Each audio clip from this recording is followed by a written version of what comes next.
Ама ние хубаво си седиме тук, ама се чуда какво ли се случва в парламента.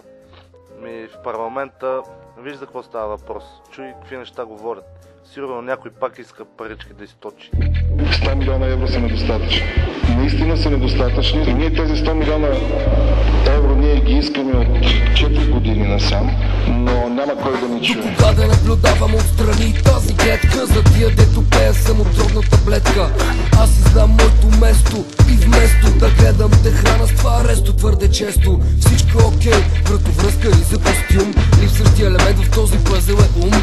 На твоя вход камера те наблюдава. На моя си изкорубени звънците светлината на късо дава. Как да забравя, че майка ми в 7 я нападат и всяка вечер да смувам как главите ви падат.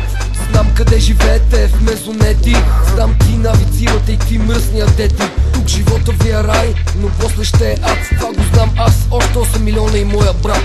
Не могат да се сравняват твоите и моята лъжица. Живота се отнася към мен като мръсница, а те винаги гледат като невинни дечица. На екрана играе мечето ръкспин, а е стравница. В колата ти има компютър, не е гадно, а моето е същупено стъкло задно. По жълтите павете ходиш като вас си по килима, но обикновение по тебе главата си отрицателно клима. Лесно е върху обещания да се подпишеш, но хартията изгнива и започваш да миришеш. Не изпускаш от очи предизборната урна, виждаш как ще се втурне и гласа си ще турна. Но аз не виждам гледката лазурна, виждам празна фурна. Няма да се гнурна, ще се сурна и реакцията ми ще бъде бурна. За свестни дрехи 3 месеца събирам пари, а от вас нито един пари за децата не дари. И дано един ден, като се погледнеш в огледалото, да не видиш дявола, а работника с ралото. И нека един ден българина да не слуша, а да чува и да не псува докато гласува. И дано тоя стих езика не ти перфорира, щото размиваш народа в господари на ефира. Аз съм до тук, прибирам се своята черупка, и за мен и за тебе има 2-метрова дупка. Знам, че това не го приемате на сериозно, но за мен е, а за вас куриозно. Няма качествен, но има количествен скок. Аз гарантирам обслужване на осигурените лица. Аз гарантирам бедни семейства, гарантирам 105 лева месечно. с което създаденото ми от закона правомощие, аз съм удовлетворен.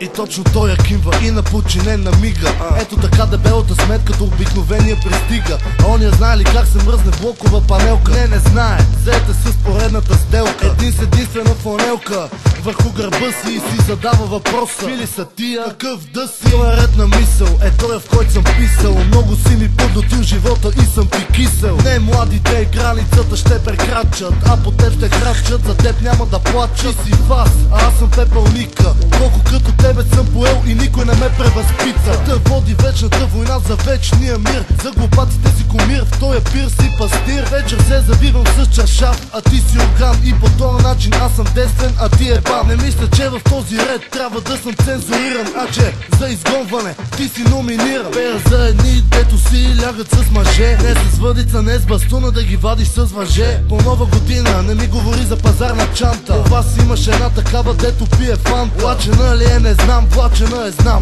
Чак от края на света и от тук до там. Дали моите дрехи са ефтини, а твоите скъп? Дали моите фрази са разумни, а твоите тъп? Дали управляваш живота ми? Това е моята мисъл. Не го управляваш, затова това съм написал. От малък ме нарекоха детето чудо. Тая песен е магия, но за теб е вуду. Споменавам ли кой пее в това темпо лудо? Вече даваш на заето тудо.